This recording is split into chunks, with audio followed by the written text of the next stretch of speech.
Welcome back to callbuzzer@gmail.com, a place where we talk about film cameras mostly. Today we're going to talk about the 500 cm Hasselblad and the 503 CX. Point out a few little differences, so let's get cracking. Hasselblad 503 CX. Let's do the quick review. This lens installed on this camera is actually the Hasselblad f4 Distagon f4 50mm. It's solid metal and it's heavy. A lot of glass and it's heavy. It actually makes the camera, when you hold it, want to tip forward. Pretty straightforward cameras. These are all manual mechanical cameras. There is no battery. Everything is mechanical, so you can use these on hot days and cold days, and you never have to worry about a battery failing or needs replacing. There is no light meter in this camera. You need to have a manual light meter. Now the Hasselblad 503 CX and the 503 CM have off the film plane metering, so it will assist you in calculating the exposure when using a flash, the appropriate flash, with this camera. This 503 CX on the side is the TTL flash synchronization. Now the flash gun that you could get with this camera, let me move this to the side, is this one. Hasselblad Metz flash gun. It's actually a Metz flash gun. This is made by Metz, made in West Germany. Metz makes superb flash guns, very, very accurate. I love all the Metz flash guns. Now this flash gun specifically tailored to work with the 503 CX off the film plane metering, and also the 503 CM.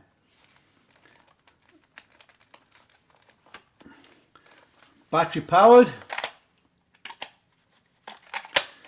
double A's, or you can get the rechargeables. Main flash, slave, automatic mode. A fantastic flash gun. When I check these with a flash meter, they are absolutely perfect. As you can see now, here is the TTL cable connection. The regular Metz flash does not have this. This is put here for Hasselblad. And they actually call this flash gun, as you can see, if I turn it around, Pro Flash 4504. And they work great.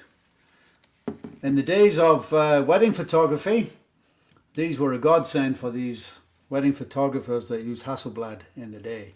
And in fact, the popularity of film, there's people now using film for wedding photography again.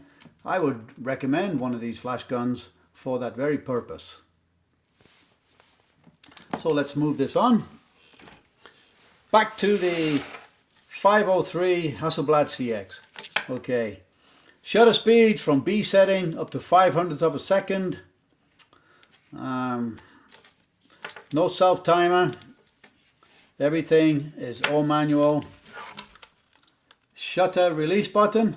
It actually has a lock that prevents accidental firing of the shutter. Film back that's removable. Push that over. Pull this back. There's the film. This is the pop-up viewfinder. You can actually slide these off, and right here, the focusing screen, you can get various focusing screens. This one is the extra bright focusing screen. Very well made. Everything just works great. Now, when you put the film back on the camera, you do need to be careful. couple of little slots here. You can see that, one there and one there. And they need to hook in to these little tabs right here. If you don't seat them in there properly, this will act like a big lever and you can bend these tabs. And when you bend these tabs, then what happens, you can get a little bit of movement between the film back and the camera, and also possible light leaks. So just be careful about that. This part here is the baffles, and I'm told that they're made from balsa wood. This particular camera, I've had those replaced. What can happen, because these cameras are old, they can split and start to deteriorate. So let me just put this back on here. Carefully make sure that they're in there, which they are, and then close it. And you can see this one, when I try to move it, it's very, very good. It's very tight, so there'll be no light leaks. This particular camera has an ISO ASA setting for the flash. Now the 500 CM models don't have this, because they do not have off the plane metering. They also don't have this. Flash synchronization can also be right from the lens. So you can get a regular type flash with the PC connection, and you can connect directly to the lens. These old lenses, what I like about them, everything is very visible. You don't have to look through it, viewfinder, to see, you know, what's going on. So you can see there's two little red marks there. As I move the f-stop, you see how those open and close.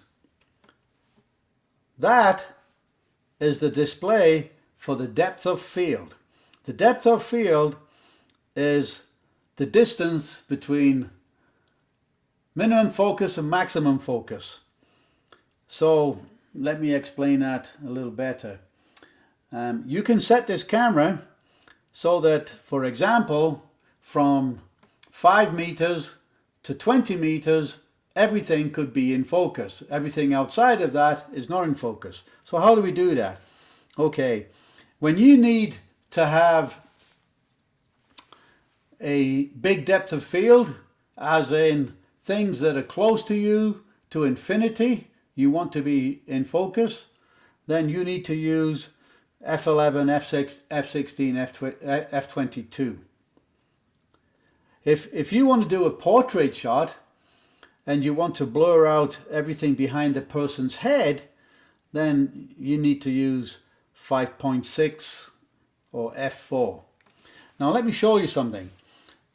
I'm going to set this to f22, and then on the focusing ring, this is measured in feet in these older cameras, I'm going to put the 9-foot marker on the red tab on this side, and then what you do, you look at the red tab this side, and then you look for the scale. Well, in this particular setting, it's telling me from 9 feet to infinity, everything is in focus. So what can you do with that? Well, if you wanted to do some street photography and you don't want to pick up this camera and point it at people, then you can use a setting like this, have the appropriate shutter speed, and hang this by your waist and just fire off a frame. And you can do that all day long. And if you do everything right and the exposure's right, you will have great exposure without having to point these cameras, you know, towards people. And you know, they are quite large, these old film cameras. You know, putting these up to your face and aiming at somebody, you don't get the desired effect. So you need to, as they say, shoot from the hip or shoot from the waist. That's what I do.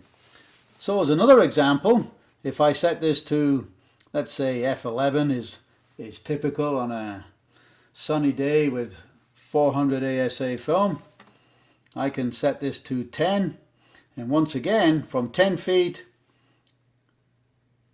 go to the red marker, it's past the infinity. From 10 feet I can just use this as a point and shoot. I don't have to bring it to my face and check the focus. So that's the fun part. And you can see it really quickly. That's what I like about these. A lot of these modern cameras, you won't even see depth of field on there anymore. You won't.